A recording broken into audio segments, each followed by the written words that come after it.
What's up to the gang? It's your girl to the gram, back with another video. As y'all can tell by the title, I'm finna react to real life people that was roasted on the Boondocks. So before we get to it, make sure you guys like, comment, share, subscribe, and let's just get straight to this video. For Comedy Hype News, I'm Dom Smith. Ever since the Boondocks premiered, it's consistently made headlines as a controversial and unapologetic satire of Black and American culture. Even as a comic strip back in the late 90s, series creator Aaron McGruder would often get calls because someone was upset with how they were portrayed. I've never been able to predict what people are going to get mad at. I've tried and I've always been surprised. The comic strip was banned in several magazines and even suspended on some occasions for its content. The television show would get a similar response, as some episodes never aired because how they depicted real-life people. Ronald Reagan, Condoleezza Rice, George Bush, and Cuba Gooding Jr. have all been made fun of in the strip. The tradition of offending others was continued when the show debuted in November 2005. Al Sharpton famously criticized it for its Martin Luther King episode. The Boondocks has never shied away from being provocative, making fun of pop culture and current events. No matter how offensive, the show has always contained a social critique based on the way we think and behave. Whether or not you're a fan of the Boondocks, the content has always created a discussion, and it's never been offensive for no reason. It's always had a purpose. Here are some of the times the Boondocks roasted real-life situations and people. The trial of R. Kelly was intended to be the first episode of the series. In the episode, the R&B singer was put to trial for urinating on an underage woman. Riley was in support of R. Kelly because he was a fan of the music, and he wasn't alone either. Many characters in the episode didn't want to see him go to jail. Huey, on the other hand, didn't see it that way. The episode was in reference to a video that surfaced in February 2002, allegedly showing him having sex and urinating on a teenage girl. Kelly was indicted in Chicago on 21 accounts of child pornography. When police searched Kelly's home, multiple photos, video cameras, and adult tapes were found. However, the evidence was thrown out due to it being obtained illegally. When Kelly was found not guilty in the episode, the courtroom cheered as Kelly himself performed a concert for all who attended. But Huey Freeman wasn't having it. What the hell is wrong with you people? Every famous nigga that gets arrested is not Nelson Mandela. You a fan of R. Kelly? You want to help R. Kelly? Get some counseling for R. Kelly. Introduce him to some older women. Hide his camcorder. But don't pretend the man is a hero. Yes, the government conspires to put a lot of innocent black men in jail on fallacious charges. But R. Kelly is not one of those men. The second season episode, The Story of Gangstalicious Part 2, aired in 2008, and it shows the fictional rapper dropping a new clothing line. The line consists of a crop top, a skirt, and a purse. The Boondocks would commentate on masculinity and homophobia in hip-hop. This is something that we see today because rappers like Young Thug and Jaden Smith have all been seen wearing clothes very similar to the clothing line by Gangstalicious. It might be a stretch to say that Aaron McGruder saw how hip-hop was changing, but who could predict that he would hit the nail right on the head? In the episode, Riley would also convince some other rappers to help remix the song Homies Over Hoes. Homies over hoes, homies over hoes. Unlike Riley, Huey immediately knew that a song about staying loyal to your boys instead of your woman was kinda gay. The concept of the song sounds similar to Future's lyrics in the 2020 song Life is Good. I ride for my niggas, I lie to my bitch. One of two episodes that never aired in the United States was The Hunger Strike. The episode roasted BET and made fun of several executives at the network, including Deborah L. Lee, who was CEO, and Reginald Hudlin, BET's president. Interestingly enough, Hudlin is credited as an executive producer on the Boondocks, although he's had no involvement in the show since the original pilot. In the episode, Huey goes on a hunger strike, refusing to eat until a public apology for creating BET is made and the network is shut down. Like many other episodes, McGruder used Huey as a lens in order to give his real-life critique on how BET is doing more harm than good. When asked about BET's programming, McGruder said, "I was looking for changes and improvements, and I didn't see any. I didn't see them, so I said, okay, it's fair game." The third season began with It's a Black President, Huey Freeman.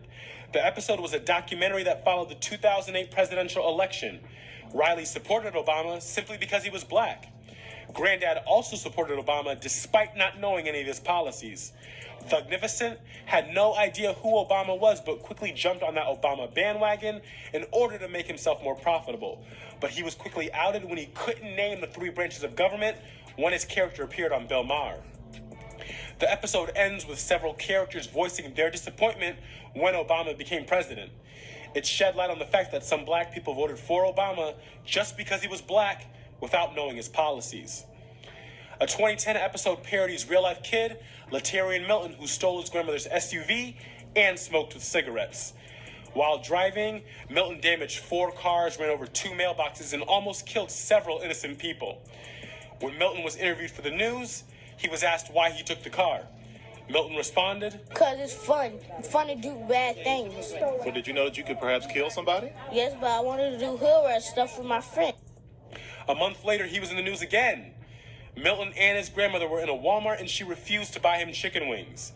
Milton got mad, walked up to the counter, and decided to order them anyway. When his grandmother tried to stop him, she said he snapped and he started hitting her wherever he could reach. In response to this, police picked up Latarian and brought him in for a psych evaluation. The event was parodied in the episode called Smoking with Cigarettes. In the episode, Riley meets 8-year-old Milton Tayshawn, who picks him up in a truck and takes Riley for a ride, much like the real-life incident. Riley and Milton end up doing more bad things like throwing objects over a bridge and causing more accidents. It looks like Latarian continues to go down that same path, as he was just arrested for robbing a Lyft driver, stealing the driver's wallet and jacket, and escaping in his car with some accomplices. It looks like Latarian still enjoys doing hood rat shit with his friends. Just another example of the Boondocks mocking real-life situations. In the same season, the Boondocks parodies yet another interesting real-life figure, Felice Johnson, better known as the Booty Warrior. Johnson made a name for himself after an appearance on MSNBC's Lockup Raw. Booty was more important than food. Booty, a man's butt. In the interview, Johnson made it known that he had no shame in his game in the pursuit of other inmates. Johnson was originally sent to jail for armed robbery on July 26, 1979 at the Kentucky State Penitentiary.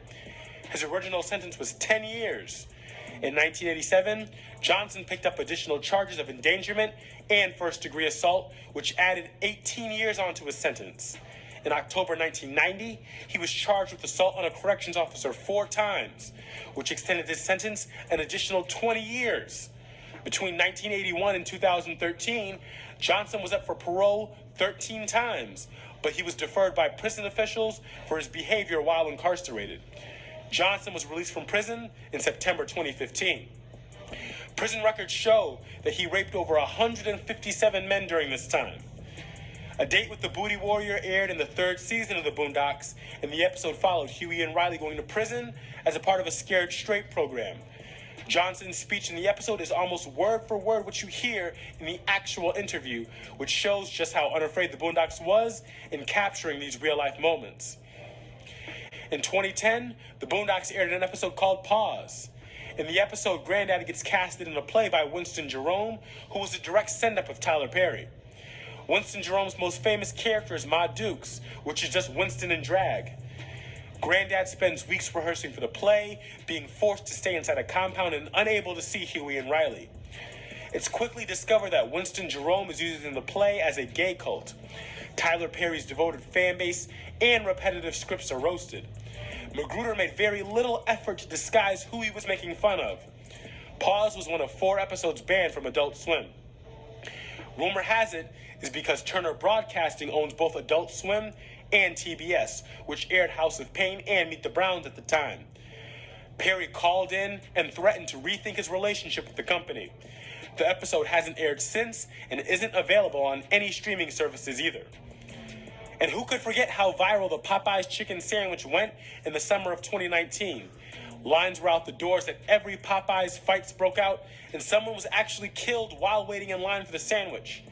In the episode, everyone goes crazy over Colonel's fried chicken. When they announced that they've ran out of chicken, riots took place much like they did in real life. The episode makes fun of the KFC free grilled chicken giveaway that happened in 2009. Oprah Winfrey endorsed the chicken and offered free coupons on her website. As a result, The promotion caused shortages of chicken at KFC restaurants, which in turn caused riots.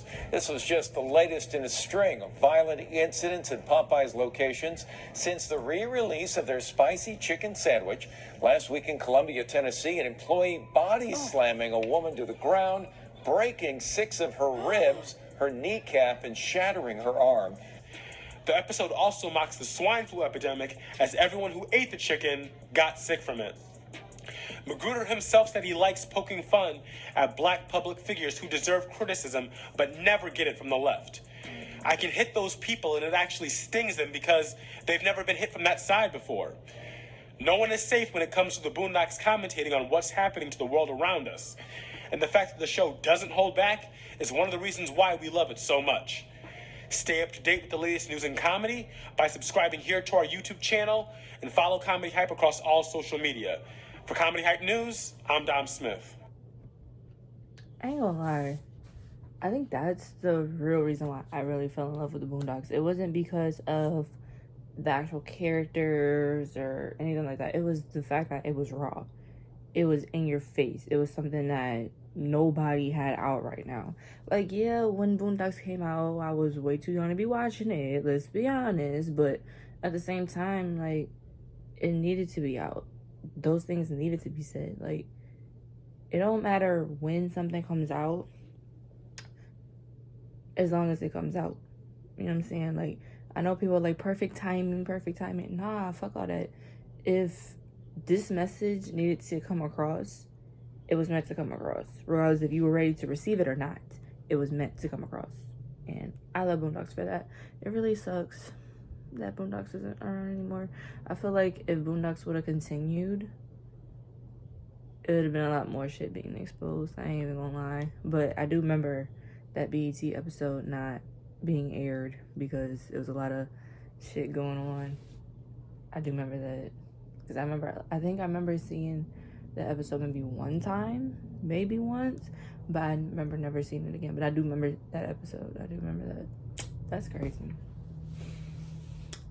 If y'all had the same reaction as me, let me know in the comments. Also, let me know what you think of this video. And City Gang, thank you guys for joining, and I'll see you guys next time.